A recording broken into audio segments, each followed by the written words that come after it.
मार्च की एक सर्द सुबह थी। सूरज अपनी पूरी आबोताब के साथ निकला तो था, मगर सर्द हुआ में वो हरारत बाकी ना रही थी जिसकी किसी थके हारे दिल को जरूरत होती है। जैद जो शहर के एक मरूफ दफ्तर में काम करता था, हमेशा की तरह मसरूफ, बज़ाहिर संजीदा मगर अंदर से मुंतशिर इंसान था। आज इसे एक अहम प्रेजेंटेशन देनी थी और वो पहले ही वक्त से पीछे था। जल्दी जल्दी कदम बढ़ाते हुए वो अपनी रोजाना की आदत के मुताबिक मेन स्ट्रीट पर वाकई एक मशहूर काफी शॉप में दाखिल हुआ। इसने सोचा एक कप काफी ले लूं, शायद दिमाग थोड़ा खिल जाए।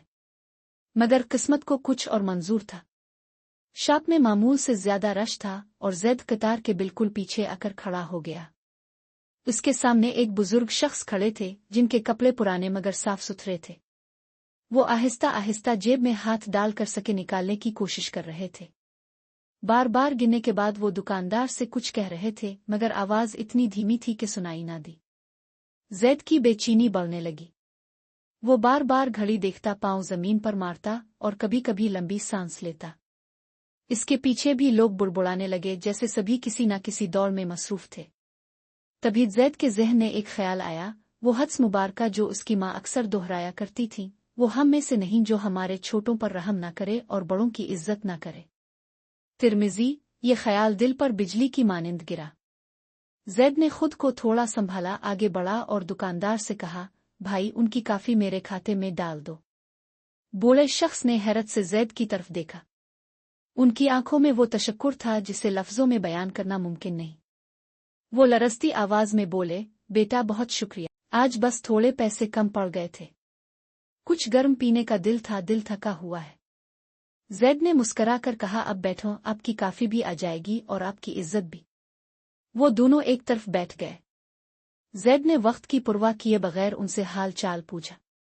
बुजुर्ग ने बताया कि वो रिटायर्ड स्कूल टीचर हैं, पेंशन में देर हो गई है और चंद दिनों से एक करीबी शेल्टर में रह रहे हैं।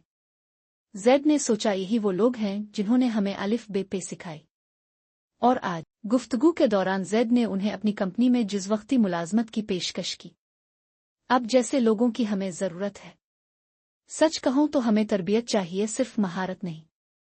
बूढ़े शख्स की आंखें भर आईं। इन्होंने हाथ अलिफाते कर दुआ दी और कहा, बेटा तुमने आज मेरी इज्जत बचा ली। अल्लाह तुम्हें कभी किसी का मोहताज ना करे। जैद इस दिन दफ्तर देर से पहुंचा, मगर इसे पहली बार लगा कि इसने दिन का बेहतरीन काम वक्त पर कर लिया। सबक। इस्लाम हमें सिर्फ इबादत का दर्स नहीं देता, बल्कि मुआशरे के हर तबके से हमदर्दी, शफकत और इज्जत का सलूक करने का पैगाम भी देता है। कभी कभी एक कप काफी और थोड़ा सा वक्त किसी की जिंदगी बदल सकता है, और तुम्हारी भी। अगर आपको ये हॉरर कहानी पसंद आई हो तो मेरा यूट्यूब चैनल सब्सक्राइब करें, लाइक और शेयर करें। अगली कहानी शायद आपके ख्वाबों में आ जाए।